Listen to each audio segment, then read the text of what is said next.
బాబా ఎన్నెన్ని చేయించారండి చక్కగా. హరికథలు చేయించారు, ఇవన్నీ చదువుకున్నాం కదా.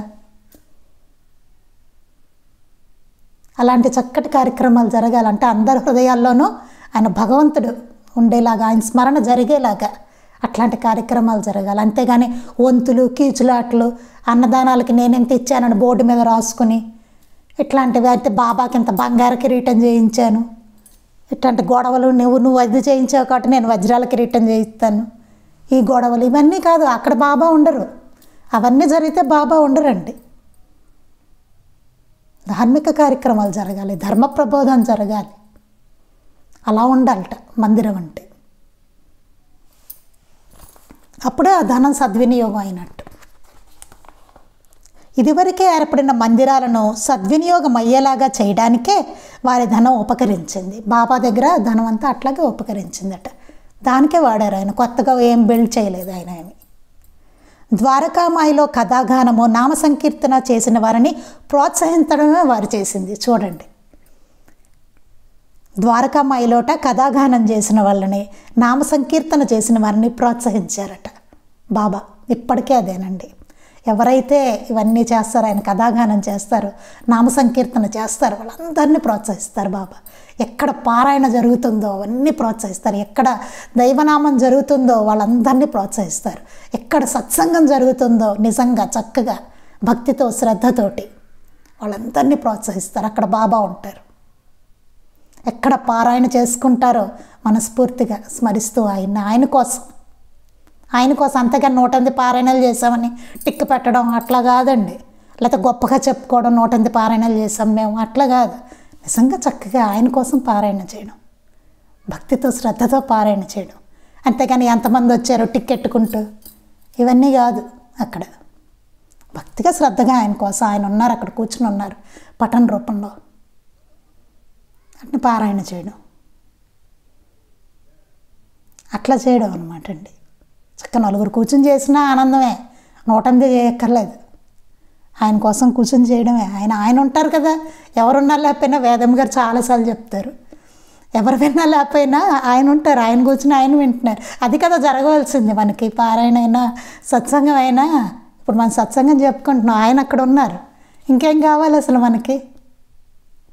అసలు వినవలసింది ఆయన మనమే కదా. జరగవలసింది అదే. పూజ చేస్తున్నాం, ఎవరు చూడాలి? పూజ ఎవరు తీసుకోవాలి? ఆయన కదా. మిగతావాడు మనకు చూస్తే ఏంటి, చూడకపోతే ఏంటి మనకి? కానీ ఏమనుకుంటాం, ఫస్ట్లో శ్రద్ధగా చేస్తాం పూజ. 2-3 రోజులు అయ్యేసరికి అబ్బా వీడు చూసి బాగుందంటే బాగుండు, వాడు చూసి బాగుందంటే బాగుండు అనిపిస్తూ ఉంటుంది. చూడండి, అంటే ఏంటి, నెమ్మదిగా శ్రద్ధ తగ్గుతుంది. ఫస్ట్లో అందరూ శ్రద్ధగా చేస్తారు, నెమ్మదిగా శ్రద్ధ తగ్గుతుంది అనమాట. ఇట్లాంటి ప్రమాదాలు పొంచి ఉంటాయి.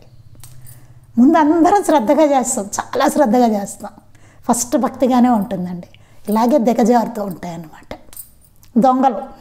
ఇవన్నీ వాడాల దొంగల్లో ఇదొకటి దొంగ మనకి. అందుకని ఇవన్నీ చాలా జాగ్రత్తగా గమనించుకుంటూ మనల్ని మనం సంస్కరించుకుంటూ, అంటే ఈ గుణం వస్తుందా, ఇట్లా వస్తుందా అనేసి, అంటే ఆల్రెడీ మాస్టర్ గారు చేస్తారనుకోండి మనం, కానీ మనం కూడా దాన్ని గమనించుకుంటూ జాగ్రత్తగా కాస్త ఇట్లా వచ్చిందా, ఇలా అయ్యిందా అనుకుంటూ నెమ్మదిగా ఆ గుణాన్ని తగ్గించుకుంటూ ముందుకు వెళ్తూ ఉంటారనమాట. అసలు ఆయన గురువుని పట్టుకున్నప్పుడు కొంత జరుగుతూ ఉంటుంది సంస్కరణ. బట్ మనం కూడా దాన్ని గమనించుకుంటూ, అంతవరకు ఆయన కొట్టే వరకు మనం ఉండక్కర్లేదు, టీచర్ మనకి చెప్పే వరకు అక్కర్లేదు. మనమే కాస్త అబ్బో ఇట్లా జరిగిందా అని, అంటే తెలియాలి. క్లాస్లో మాట్లాడకూడదు అన్న విషయం స్టూడెంట్కి తెలియాలి కదా. అలా అనమాట. టీచర్ చెప్పే వరకు కాకుండా చక్కగా మనమే ముందు దాన్ని ఈ గుణం వస్తుంది కదా, ఇట్లా అయ్యో ఇట్లా అనిపించిందా, మనం జాగ్రత్తగా ఉండాలి అనేసి మాస్టర్ గారు అంతవరకు వెళ్ళకుండానే మనం దాన్ని సరి చేసుకోవాలన్నమాట. అది అందుకని ద్వారకామాయిలో కథాగానము, నామ సంకీర్తన చేసిన వారిని ప్రోత్సహించడమే వారు చేసింది. తమను ఆశ్రయించిన దాసగణు మహారాజ్, బివి నరసింహస్వామి గారు, సాయి శరణానందులు మొదలైన వారి ద్వారా వారు ఆచరింపజేసి మనకు బోధించిన సత్యం ఇదే. అలా అని ప్రత్యక్ష క్షుదార్థులను అలక్ష్యం చేయకూడదని తెలుపడానికే వారు స్వయంగా వంట చేసి అన్న సంతర్పణలు చేశారు. అలా అని ఆయనేమి ఆకలితో ఉన్న వాళ్ళని ఆయనేమి నిర్లక్ష్యం చేయలేదండి. ఆయనే స్వయంగా వండి చక్కగా పాప ఆకలితో ఉన్న వాళ్ళందరికీ భోజనం పెట్టారు బాబా. అలా అని చెప్పి ఆకలితో ఉన్న వాళ్ళని నిర్లక్ష్యం చేయలేదు ఆయన. అటుపక్క అట్లాను చేస్తూ ఉన్నారు, ఇటు ఆకలితో ఉన్న వాళ్ళందరికీ ఆయన స్వయంగా వండి భోజనం పెట్టారు. అది అన్న సంతర్పణ చేశారు. ఈ విధంగా సిరి సంపదలకు రాజైన వాడు కూడా నిరాడంబరమైన అన్నవస్త్రాదులతో సంతృప్తుడై తన కలిమిని సద్వినియోగం చేసిన వాడే శ్రీ సాయి కృపకు అర్హుడు. ఇలా ఎవరైతే చేస్తారో, ఇట్లా బాబా చెప్పినట్టు ఇప్పుడు మనం చదువుకున్నాం చూసారా, అట్లాగే అలా నిరాడంబరుడుగా రాజైన వాడు కూడా నిరాడంబరమైన అన్నవస్త్రాలతో సంతృప్తుడవుతాడో తన కలిమిని సద్వినియోగం చేస్తాడు. ఎవరైతే తనకున్న సంపదను సద్వినియోగం చేస్తాడో అలా చేసిన వాడే బాబా కృపకు అర్హుడు అవుతాడట. ఇన్ని కండిషన్స్ ఉన్నాయండి. బాబా కృపకు అర్హులు అవ్వాలంటే ఎన్ని కండిషన్స్ ఉన్నాయి. మేము ఏదో దానం చేసామండి, ధర్మం చేస్తాబ్బా బాగా చేస్తున్నాం, మేము బాబా భక్తులు అండి, బాబా మార్గంలో ఉన్నామండి, కరెక్టే. కానీ లోపల భావం ఎట్లా ఉంది, వెనకాల భావం, అది ఇంపార్టెంట్. దాన్ని బట్టే బాబా కృప ఉంటుంది, దాన్ని బట్టే ఉంటుంది బాబా కృప. దీనిని మన ప్రాచీన ఋషులు తను మన ధనాలను దైవస్వరూపి అయిన సద్గురుకు సమర్పించాలని చెప్పారు. దీన్నే ఏమంటారట, మన ప్రాచీన ఋషులు కూడా చెప్పారట, తను మన ధనాలను దైవస్వరూపి అయిన సద్గురువుకు సమర్పించాలని చెప్పారట. అలా శిష్యుల నుండి స్వీకరించిన, ఇక్కడి నుంచి మనం చెప్పుకోవాలండి, అలా శిష్యుల నుండి స్వీకరించిన ధనంతో ఆశ్రమాల పేరిట భవనాలను విలాస వస్తువులను ఏర్పరచుకుని ఎట్టి ధర్మబోధ చేయించని ఆశ్రమవాసులకు స్వాములకు శ్రీ సాయి యొక్క ఆచరణ కనువిప్పు కలిగించాలి. అంటే బాబా యొక్క జీవిత విధానం చూస్తే అసలు ఆయన ఎట్లా ఉన్నారండి, ఎంత నిరాడంబరంగా ఉన్నారు. దక్షిణ అంతా ఏం చేశారు ఆయన మనందరికీ తెలుసు. అలా పనిచేసేవారు అంతే. ఆయనకంటూ ఏం ఉంచుకోలేదు. అన్నీ చీకిపోయిన చిరిగిపోయిన వస్త్రాలు ఆయనవి. ఒక ఇల్లు వాకిలి లేదు, ఒక పాడుబడిపోయిన మసీదు, ఇంత మోకాల్లోతే గోతులు, అందులో నిరతాగ్నిహోత్రం ఒకటి పెట్టుకుని కూర్చున్నారు అంతే. ఆయన ఫ్యాను లేదు, లైటు లేదు, ఏదో అగ్ని దీపాలు వెలిగించుకునేవాళ్ళు, అక్కడే కూర్చున్నారు అలాగా. అవునా? చూడండి, పంచభిక్ష ఏమీ పంచభక్ష పరమాన్నాలు ఉన్నాయా అంటే అది లేదు, భిక్ష చేసుకున్న అన్నము ఆయన తిన్నది కదా. అదేంటి, ఆ కుక్కలు పని వాళ్ళు అందరూ తిన్న తర్వాత 2 ముద్దలు తీసుకుని తిన్నారు అందరూ తిన్నాక ఆ భిక్షాపాత్రలు. అట్లాంటి జీవిత విధానం అయింది. అలా ఎవరైనా ఉండగలరా? ఫస్ట్ పాయింట్ అది. అలా ఉండగలరా? ఆచరణ అంటే అదండి. అసలు అలా ఉండగలరా అనిపించుకోవాలంటే, ఆయనతో సమానం అనిపించుకోవాలంటే అట్లా ఉండాలి. ఆయన అనిపించుకోవాలంటే, బాబా అనిపించుకోవాలంటే అట్లా ఉండాలి. ఎవరు పడితే వాళ్ళు బాబాలు అయిపోతారా? అది అనడానికైనా ఉండాలండి కదా. అందుకని ఇక్కడ ఏం చెప్తున్నారు, అలా శిష్యుల నుండి స్వీకరించిన ధనంతో, శిష్యుల నుండి స్వీకరించి ఆ ధనంతో ఆశ్రమాల పేరిట భవనాలను ఏం చేస్తారు, ఆశ్రమం కట్టుకుంటారు. పెద్ద ఆశ్రమాలు శిష్యుల నుంచి సేకరించుకుని భవనాలు కట్టుకుని విలాస వస్తువులు ఏర్పరచుకుంటారు. లోపలేమో మంచి ఏసీలు, ఫ్యాన్లు, ఏసీలు ఇవన్నీ ఏర్పరచుకుని ఎట్టి ధర్మబోధ చెయ్యరు. ధర్మబోధ ఏమి ఉండదు. ఇవన్నీ ఆ డబ్బులన్నీ తీసుకెళ్ళి చక్కగా దాంతో అంత లోపలంతా వాళ్ళకి కావాల్సినట్టుగా ఏర్పాట్లు చేసుకుంటారనమాట. ఇంకా ధర్మబోధ ఉండదు, ఏమీ ఉండదు అక్కడ. చేయించరు, ఎవరి చేత చేయించరు. వాళ్ళు చక్కగా ఆ డబ్బును వాళ్ళ స్వార్థానికి వాడుకుంటారు.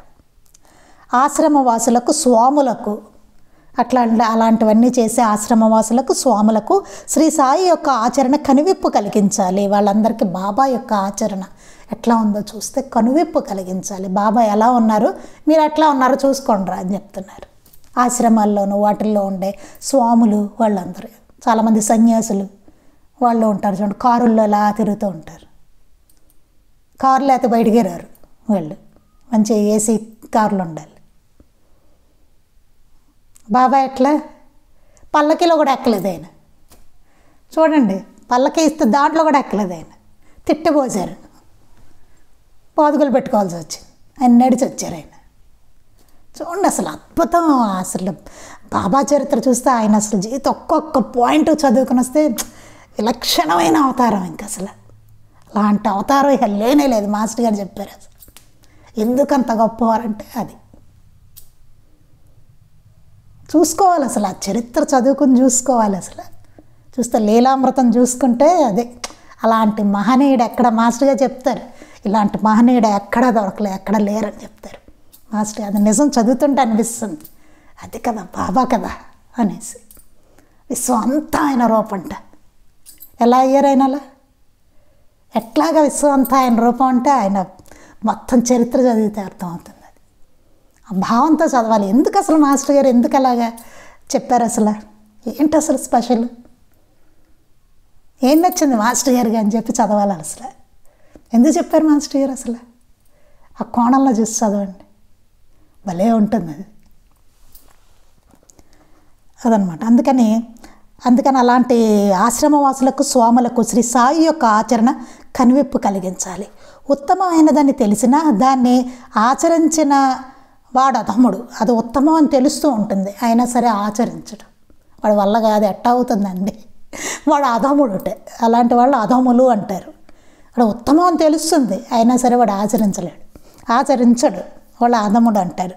కక్కిన కూటి కోసం ఆశించేది కుక్కేనని, భగవంతుని కోసం సర్వ సంబంధాలను త్యజించిన ఆశ్రమవాసి తిరిగి భోగ విలాసాలను సేకరించుకోవడం అంతకంటే హీనమని, అట్టివాని బోధ ఎంత గొప్పదిగా కనిపించినప్పటికీ త్యజించదగినదని ఋషివాక్యం.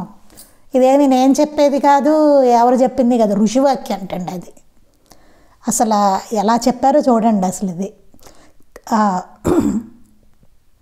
ఉత్తమమైనదని తెలిసినా సరే దాన్ని ఆచరించిన వాడు అధముడుటే. కక్కిన కూటి కోసం ఆశించేది కుక్కేనని. ఎందుకండి ఈ మాట ఎందుకన్నారు అంటే, భగవంతుని కోసం సన్యాస జీవితం అంటే ఎట్లా ఉంటుందండి? సన్యాసం అంటే ఏంటంటే భగవంతుడి కోసం, ఆయన కోసమని సర్వబంధాలు వదులుకుంటారు, అన్నిటినీ వదిలేసుకుంటారు వాళ్ళు. మొత్తం వదిలేసుకుని త్యజించి ఆశ్రమవాసి అయిపోతారు వాళ్ళు. అయిపోయి మళ్ళీ ఏమవుతుంది, ఆశ్రమాలకు వెళ్ళేసరికి తిరిగి మళ్ళీ భోగ విలాసాలను సేకరించుకుంటారు. అన్నీ వదిలేసిందే ఆయన కోసం, భగవంతుడి కోసం కదా. ఇవన్నీ నాకు అనవసరం, నువ్వు ఉంటే చాలు నాయనా అనేసి వెళ్ళిపోతారు. నీ కోసమే వచ్చేస్తున్నా, నువ్వే నాకు, ఇంకేది వద్దు అని వెళ్ళిపోయిన వాళ్ళు మళ్ళీ ఏమవుతుంది, ఆ ఆశ్రమంలో చేరి మళ్ళీ అన్ని భోగాల్ని తీసుకుంటారు, అనుభవిస్తూ ఉంటారు. అంటే ఏంటి? కక్కిన కూటి కోసం ఆశపడేది కుక్కేనని. అది అందుకని చెప్పారు ఇక్కడ ఆ మాట. మళ్ళీ భోగ విలాసాలను సేకరించుకోవడం అంతకంటే హీనంట, దారుణమైంది. అంతకన్నా హాయిగా ఇలాగే శుభ్రంగా ఉండొచ్చు కదా, అన్నీ అనుభవిస్తే ఆడవచ్చు కదా. ఎందుకు వదిలేసి మళ్ళీ అక్కడికి వెళ్ళి మళ్ళీ అది ఇంకా దారుణమైందండి. అది చెప్పుకోవడం ఎందుకు, సన్యాసం తీసుకున్నాం అంటూ ఎందుకు వచ్చిన గోల అది? అంతకన్నా హాయిగా ఉండొచ్చు కదా, గృహస్థగానే ఆడవచ్చు కదా ఉండి, ఆయన భోగాలు అనుభవించుకుంటూ ఉండడం నయ్యం అంతకన్నా. అలా చెప్పుకుంటూ మళ్ళీ అన్నీ చేయడం కన్నాను. అట్టి వాని బోధ ఎంత గొప్పదిగా కనిపించినప్పటికీ త్యజించజగినదని ఋషివాక్యం. ఆ బోధ మాత్రం అలాంటి వాళ్ళది ఎంతో గొప్పగా అనిపిస్తుంది, కానీ అది త్యజించదగింది, ఎందుకంటే ఆచరణ లేదు. బోధ చాలా గొప్పగా ఉంటుంది, కానీ వాళ్ళ జీవితం అట్లా ఉందా? జీవితం అట్లా లేదు కదా. కానీ బాబాది ఎట్లా ఉంది జీవిత విధానం? ఆయన బోధ తీసుకోవాలి, ఎందుకని జీవిత విధానం ఎట్లా ఉందో చూడండి. అసలు ఆయన ఎలా ఉన్నారో చూడండి. అందుకని ఆయన బోధ ఎంతో గొప్పది. నాకు ఇది మాట చెప్తుంటే ఆచరణలో ఆచార్యులు అని ఉంటుంది చూడండి టైటిల్ మాస్టర్ గారిది. అట్లాంటి వాళ్ళు అర్హులు బోధ. అట్లాంటి వారి బోధ తీసుకోవాలి మనం. వాళ్ళు బోధించడానికి అర్హులు అన్నమాట. ఇప్పుడు నా బోటి వాడు బోధించాడు అనుకోండి, కుదరదు. మనం చదువుకోవడమే మాస్టర్ గారు చెప్పిన దాన్ని, అంతే. మా అయితే కాస్త వివరించుకుంటాం దాన్ని, కాస్త ఇలా అయితే అలాగా అనుకుంటాం అంతే. ఆ గ్రంథంలోంచి ఈ గ్రంథంలోంచి ఈ మహాత్ములు ఆ మహాత్ములు చెప్పింది దాన్ని కాస్త వివరించుకుంటాం అంతే తప్ప మనం పనికిరాం బోధకి. ఒక కొత్త బోధ ఒకటి రాయలేము ఇలాగే, ఇది నా బోధ, ప్రియా గారి బోధ ఇట్లా కుదరదు అవన్నీ మనకి. అందుకే చాలా జాగ్రత్తగా ఉండాలండి. ఎవడ పడితే వాడు బోధించేసి చెప్పడం కుదరవు ఇవన్నీ. కొత్తగా వస్తూ ఉంటాయండి బోధలు, ఇలా బోర్డుల మీద ఉంటూ ఉంటాయి. కొంతమంది ఇట్లా రాస్తూ ఉంటారు కొన్ని చోట్ల ఇవి. అట్టివాని బోధ ఎంత గొప్పదిగా కనిపించినప్పటికీ త్యజించదగినదని ఋషివాక్యం. అందుకే ఒక సాధువుని సాయి ఇలా హెచ్చరించారు, వైరాగ్యాన్ని అంటిపట్టుకో, సన్యాసికి స్త్రీలు చాలా ప్రమాదం. దైవాన్ని స్మరిస్తూ అహాన్ని చంపుకో, కామాన్ని జయించలేని వాడెవడు దైవాన్ని చూడనైనా లేడు. ఈ వాక్యాలు కామం అంటే స్త్రీ సుఖమని మాత్రమే కాదు, సర్వభోగ విలాసాలయందు ఆపేక్ష అని అర్థం. పైన వివరించిన సూక్తుల దృష్ట్యా ప్రయత్నపూర్వకంగా సాధ్యమైనంత నిరాడంబరంగా జీవితాన్ని సాగించాలని గృహస్థులను కూడా సాయి హెచ్చరించినట్టుగా మనం గుర్తించాలి. అప్పుడు కూడా చెప్పుకున్నామండి మనం ఇది చదివినప్పుడు కూడా. మనకు కూడా కొంతవరకు మనకు కూడా ఇది వర్తిస్తుందండి. ఓన్లీ సన్యాసాశ్రమం వాళ్ళకే కాదు, మనం కూడా లిమిట్ దాటేస్తాం అన్నమాట. ఇప్పుడు ప్రస్తుత పరిస్థితి కూడా అలాగే ఉంది. లిమిట్ కామం అంటే అది ఒకటే కాదండి, స్త్రీ సుఖం అనే కాదు, కావాలనే కోరిక, దాన్ని కూడా కామం అంటారు. అందుకని అంటే విలాసాదులు, సర్వభోగ విలాసాదులు అన్నట్టు మనకే అనిపిస్తూ ఉంటుంది చూడండి ఒక్కొక్కసారి మైండ్ ఒక్కొక్కలాగా. కావాలని ఎవరికో ఉంటే మనకి కావాలి, కావాలని కోరిక వల్లనే కదా ఇప్పుడు వస్తున్న అశాంతి అంతా అదే, కావాలని కోరికే. ఉన్నదానితో అసంతృప్తి, లేని దేనికోసం తపన, సర్వ దుఃఖాలకి సర్వానర్థాలకి అదే కారణం ఇప్పుడు ప్రస్తుతం. సాధ్యమైనంత నిరాడంబరంగా జీవితాన్ని సాగించాలని గృహస్థులను కూడా సాయి హెచ్చరించినట్టు మనం గుర్తించాలి. సాధ్యమైనంతగా మనకి అలానే కుటుంబంలో అందరికీ వాళ్ళని చేయాలని కాదు, సాధ్యమైనంతగా అని చెప్పారు. నీకు ఎంతలో ఉందో అంతలో ఉండు అంతే, మరీ ఎక్కువ పైకి వెళ్ళకండి అని చెప్తున్నారు. అలానే వాళ్ళు మార్చేయమని కాదండో ఇంట్లో వాళ్ళందరూ, నేను వాళ్ళకు కూడా పాపం ఏమో ఉంటాయి కదా, అది అది అది అది అర్థం చేసుకోవాలి. అక్కడ చక్కగా ఒక బ్యాలెన్స్ ఉంటుంది. అందుకని వైరాగ్యం అని చెప్పేసి వాళ్ళందరినీ చావగొట్టమని కాదు, అక్కడ పాయింట్ చాలా జాగ్రత్తగా అర్థం చేసుకోవాలి. అక్కడ చాలా జాగ్రత్తగా ఉండాలి. ఒక్కొక్కసారి కొన్ని విపర్యంగా అలానే వాళ్ళని చావగొట్టమని కాదు, అక్కడ చాలా జాగ్రత్తగా ఉండాలి. ఇక్కడ పాయింట్ని నెమ్మదిగా చెప్పుకుంటూ నెమ్మదిగా చేసుకుంటారు, సాధ్యమైనంత అంటూ చెప్పుకుంటూ వచ్చారు మాస్టర్ గారు. ఒక్కసారే వాడికి చేయడం కాదు, నెమ్మదిగా చేసుకుంటూ రావాలన్నమాట. మనకు అధికంగా లభించిన దాన్ని లేని వారికి ఇవ్వడానికి మనం విముఖులమైతే సర్వాన్ని కలిగిన దైవం మన కోరిన దాన్ని మనకు ఎందుకు ఇవ్వాలి? మనకు అధికంగా లభించిన దాన్ని అంటే మనకి పోను అధికంగా ఉన్నదాన్ని లేని వాళ్ళకి ఇవ్వడానికి మనం విముఖులం అయితే కనుక సర్వాన్ని కలిగిన దైవం మన కోరిన దాన్ని మనకు ఎందుకు ఇవ్వాలి? అంతటా అంతా ఉన్నది ఆయనకి. భగవంతుడు సర్వం కలిగిన వాడు ఆయన.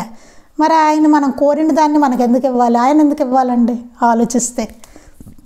అంతే కదా. మనం ఎవరన్నా పేదవాడికి ఇవ్వడానికి మనం బాధపడుతుంటే అన్నీ కలిగిన ఆయన మనం కోరిన దాన్ని ఆయన ఎందుకు ఇవ్వాలి మనకి? అసలు ఆయన అలా ప్రసాదిస్తే అది దుర్వినియోగమే అవుతుంది. అప్పుడు ఆయన అలా ఇస్తే దుర్వినియోగం అవుతుంది కదా.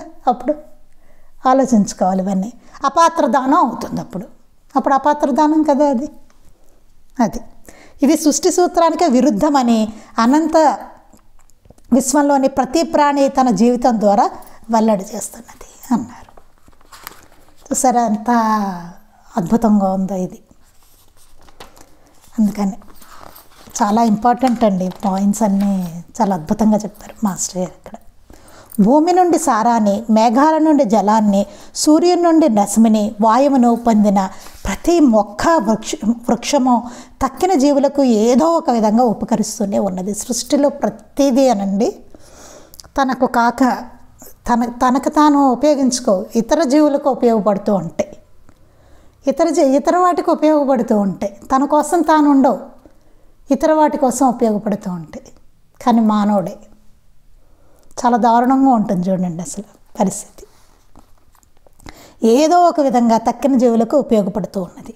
భూమిని సారవంతంగా నిలుపుకోవడానికి ప్రతి మొక్క ఉపకరిస్తుందని నేటి విజ్ఞాన శాస్త్రం చెబుతున్నది. మనకి నిరుపయోగంగా కనిపించే వృక్షజాలం కూడా మనం విసర్జించిన బొగ్గు పులుసు వాయువుని స్వీకరించి ప్రాణవాయువును ప్రసాదించి సూర్యుని యొక్క అధికమైన ఉష్ణాన్ని గ్రహించి మనకు సమశీతోష్ణాన్ని ప్రసాదిస్తుంది. ఇది తెలుసు కదా మనకి. వృక్షజాలం కూడానండి అది మనం విసర్జించిన కార్బన్ డైఆక్సైడ్ తీసుకుని ఆక్సిజన్ ఇస్తుంది. చూడండి, అంటే ప్రతిదీ సృష్టిలో ప్రతిదీ అలా ఉపయోగపడుతూనే ఉంటుంది, ఇంకొక జీవికి అట్లా ఉపయోగపడుతూనే ఉంటుంది. సూర్యుని యొక్క అధికమైన ఉష్ణాన్ని గ్రహించి మనకి సమశీతోష్ణాన్ని ప్రసాదిస్తుంది. సూర్యుల్లో ఉన్న వేడినంతా గ్రహించి చక్కగా ఈ చెట్లు మొక్కలన్నీ మనకి సమశీతోష్ణాన్ని ఇస్తాయి. లేకపోతే మనం ఉండలేం. కానీ వాటిని ఉంచకుండా మనం అంతా ఈ గ్లోబల్ వార్మింగ్ ఇవి అవి చేసుకుంటూ ఉంటాం. ఇప్పుడు వస్తుంది కదండి సమ్మర్లో, చూద్దాం ఏమవుతుందో. అంత చాలా విపరీతమైన వాతావరణాలన్నీ మనం చూస్తున్నాం, రకరకాల వాతావరణాలు. నీడను, కట్టెలను, ఆకులను ఇస్తాయి. అలా మనకి చెట్లు చక్కగా షెల్టర్ ఇస్తాయి, కట్టెలను ఇస్తాయి, ఆకులను ఇస్తాయి. ఇలా ఎన్నో ప్రాణులకు ఆశ్రయం అవుతాయి. ఎన్నో ప్రాణులు పాపం చెట్టు నీడన ఉంటూ ఉంటాయి. ఇలా గడ్డిపోచ నుండి మహావృక్షం దాకా, ఒక గడ్డిపోచ నుంచి మహావృక్షం, పెద్ద వృక్షం దాకా, సూక్ష్మజీవి నుండి బృహత్తరమైన జంతుజాలం వరకు సర్వము సాటి జీవుల హితానికి ఉపకరిస్తుంటే అట్టి శ్రేయస్సును నిరంతరం పొందుతూ కూడా సాటి ప్రాణులకు ఎట్టి శ్రేయస్సును చేయకుండా ప్రతిదీ మనం ఒక్కరికే ఉపయోగించే రీతిన జరగాలని కోరినప్పుడు మనం సాటిలేని నేరస్తులు అవుతాము, శిక్షార్హులం అవుతాము. అంతే కదండి. ప్రతి జీవి అట్లా ఉంది సృష్టిలో. ప్రతి జీవి ఇంకో జీవికి ఉపయోగపడుతూ ఉంది. కానీ మానవుడు ఏం చేస్తున్నాడు? అసలు శుభ్రంగా వాటి నుంచి అన్నీ తీసుకుంటున్నాం, ప్రకృతి నుంచి. కానీ మనం ఏం చెయ్యంట, మనం మాత్రం హాని చేస్తూనే ఉంటాం. వాటికి మంచి ఏమి చెయ్యం మనం. వాటికి ఎట్టి శ్రేయస్సు చేయకుండా ప్రతిదీ మన ఒక్కరికే ఉపయోగించే రీతిని జరగాలని కోరినప్పుడు మనం ఏమవుతాం? సాటిలేని నేరస్తులం అవుతాం. మనం నేరస్తులమే. అంటే ఆల్రెడీ నేరస్తులం, మనం చాలా నేరస్తులం, చాలా చేసేసాం. ప్రకృతికి ఆల్రెడీ చేయాల్సిన డిస్ట్రక్షన్ అంతా చేసేసాం, అయిపోయింది. శిక్షార్హులం అవుతాం. అయినా సద్గురువు కరుణామూర్తి కనుక శిక్షించక ప్రేమతో శిక్షణనిచ్చి. కానీ సద్గురువు ఏంటి? ఆయన కరుణామూర్తి, ఎంతో కరుణామూర్తి ఆయన మన పట్ల. భగవంతుడు ఎంతో కరుణామూర్తి అండి. ఇంకా ఇంత చేసి కూడా మనం ప్రకృతిని ఇంత పాడి చేసేసి అన్నిటినండి సర్వనాశనం చేసేసాం మనం. తెలుసు మనకి ప్రతిదీ ఏదైతే భగవంతుడు మనకి ప్రసాదించాడో అన్నిటినీ సర్వనాశనం చేసేసుకున్నాం మనం. మొత్తం ఆయన ఇచ్చిన దాన్ని అన్నిటినీ ఏదైనా తీసుకోండి, మన ఆరోగ్యాలను మనం పాడు చేసుకున్నాం, మన కుటుంబాలను మనం లేదని అనద్దు, నిజం. ఒకప్పుడే ఎట్లా ఉండేవి ఎట్లా చేసుకున్నాం. మన పిల్లలు ఎలా ఉండాల్సిన పిల్లలు ఎట్లా అయిపోయారు. ఇంకా అన్నీ, ఇంకా ప్రకృతి అయితే చెప్పక్కర్లేదు అసలు. ప్రతిదీ అన్నీ పాడు చేసుకున్నాం అండి. మన వ్యవస్థ, సమాజం, స్కూలింగ్ అన్నీ మొత్తం అసలు. మన మనస్సులు, మన మనస్సు ముందు మనసే అన్నీ. మనం తినే ఆహారం అందరికీ తెలుసు ఎట్లా అయిపోయింది. అన్నిటినీ ఎలా చేసుకున్నాను చూడండి. అందుకని ఆయన ఏం చేస్తున్నారు? ఎంత కరుణామూర్తి. ఆ సద్గురువు కరుణామూర్తి కనుక శిక్షించక ప్రేమతో శిక్షణనిచ్చి. ఆయన శిక్షించట్లేదే మనల్ని. శిక్షించేయాలి, వాటికి చిచ్చి వీడు అనాలి ఆ భగవంతుడు. ఒకసారి ఊపిరి ఆపేయాలి మనకి. కానీ ఆయన చేయట్లేదు కదా. చూడండి అట్లా ఎంత కరుణామూర్తితో చూడండి ఆయన. మనం ఒక్కోసారి అనుకుంటా ఏంటి అసలు సమాజం ఎట్లా ఉంది, ఎలా చేస్తున్నారు అందరూ అసలు అనుకుంటాం. చూడండి, కానీ ఆయన కరుణ చూడండి. బాగుపడతాడు. చూడండి ఎంత కరుణ ఆయనకి. కనుక శిక్షించక ప్రేమతో శిక్షణనిచ్చి సంస్కరించి కృపార్హులం అయ్యేలా చేయజూస్తాడు ఆయన. శిక్షించారట, శిక్షణని ఇస్తారట, ట్రైనింగ్ ఇస్తారు, మళ్ళీ శిక్షణ ఇస్తారు. ఆయన శిక్షించరు. ఆయన ఎప్పుడు గురువు శిక్షణనిచ్చి సంస్కరిస్తారు. గురువులో ఉన్నది అదే, సంస్కరిస్తారు ఆయన, శిక్షించరు. ఆయన సంస్కరించి కృపార్హులయ్యేలా చూస్తారు. మళ్ళీ మనం కృపార్హులయ్యేలాగా చూస్తారు. మూర్ఖించిన వాడిని ఆయన శిక్షించడు. గురువులో అది. మూర్ఖించాడు అనుకోండి, వాడు అబ్బే నేను మారనేటాగే ఉంటా. మూర్ఖించిన వాడిని ఆయన శిక్షించడు. ఆయన ఏం శిక్షించడండి. ఆయన ఏం చేయడు. వాడి కర్మయే శిక్షిస్తుంది. వాడి కర్మ ఉంటుంది చూసారండి, అదే శిక్షిస్తుంది. ప్రకృతిలో వాడి చేసిన కర్మ ఉంటుంది. కర్మ మాత్రం అది అలా ఉంటూనే ఉంటుంది. వాడు చేసుకున్నది వాడికి, ఎవరు చేసుకున్నది వాళ్ళకి అంటారు చూసారా, అది మాత్రం ఉంటుంది. అది ఆయన ఏం మార్చరు. వాడు ఎందుకంటే నేను మారనంటున్నాడు కదా. ఆయన చెప్తున్నారు పక్కన, అది మంచిది కాదురా అని చెప్తున్నారు. వీడు నేను మారను అంటున్నాడు వాడు. నేను ఇలాగే ఉంటా, నాకు ఇలాగే బాగుంది అంటున్నాడు. బురదే బాగుందని దొల్లుతుంటే ఏం చేస్తారు? అక్కడేమో హాయిగా గంగాజలం ఉందంటే డబ్బు లేదు, నాకు బురదే బాగుంది అంటున్నాడు. బురదలో దొల్లుతానంటుంటే ఏం చేస్తాడు ఆయన? అప్పుడేమవుతుంది? వాడి కర్మయే వాడిని శిక్షిస్తుంది. కర్మ అనేది ఉంటుంది, ఆ కర్మని తీయరండి ఆయన, అదే వాడిని శిక్షిస్తుంది అని చెప్తున్నారు. అందుకే ఒక త్రాగుబోతుతో సాయి అన్నారు, నిన్ను 1-2 సార్లు హెచ్చరిస్తాను, ఆపై నువ్వు వినకుంటే నీ కర్మకు నిన్ను విడుస్తాను అని. అందుకే ఆయన అన్నారు, నేను ఎప్పుడూ ఎవరిపైనా కోపించను అని. ఆయన ఏం కోపించడండి. ఆయన ఏముండదు, ఎవడ కర్మ వాడికి కొడుతుందని. ఆయన ఏం చేయరు అసలు. వాడు వినలేదా? హెచ్చరించారు. వాడు తాగుబోతునే చెప్పారు, నేను 1-2 సార్లు హెచ్చరిస్తాను, వినకపోతే నీ కర్మకి నిన్ను విడుస్తాను అన్నారు. అప్పుడు ఆయన కల్పించుకోరట. ఆయన మనమేనా అంతే, మూర్ఖంగా పట్టుపెట్టామనుకోండి, నేను మారను అన్నాం అనుకోండి, నేను విన్నాం, బాబా చెప్తే చెప్పారులే అన్నాం అనుకోండి, సరే అయితే ఓకే ఫైన్ అంటారు, అంతే. ఆయన అయిపోయింది. మన కర్మ మందే, మన కర్మకు మనం వదిలేస్తారు. ఇదివరకు చేసుకున్న దాన్ని బట్టి అది అట్లా ఉంటుంది. అబ్బాయి లేదు బాబా, నేను మార్చుకుంటున్నాను, మీరు చెప్పినట్టు వింటాను, ఈ బోధనలు నేను ఆచరించుకుంటాను, అబ్బాయి ఇది వద్దన్నారు కదా మానేస్తాను, ఎట్లా ఉండను, మార్చుకుంటాను అనుకున్నాం అనుకోండి, గుడ్, బాగుంది. ఆ కర్మ మనకు రాకుండా చూసుకుంటారు ఆయన. వచ్చినా తట్టుకునేలాగా, లేకపోతే మారుస్తారు, ఏదైనా చేస్తారు ఆయన, అతి తగ్గిస్తారు, ఏదైనా చేస్తారు, తీసేస్తారు, ఆయన ఇష్టం, ఆయన చేతిలో ఉంది. అప్పుడు ఆయన కదా డాక్టర్, ఏం చేయాలో చేసేస్తారు, మనకి హాయిగా ఉంటుంది కదా. అవునా? డాక్టర్ మందు ఇచ్చేస్తే హాయిగా ఉండదు మనకి, అది గుర్తుపెట్టుకోవాలి. అందుకే గురువుని ఆశ్రయించినప్పుడు హాయిగా ఆయన చెప్పినట్టు చేసుకోవడమే మనం చేయవలసింది.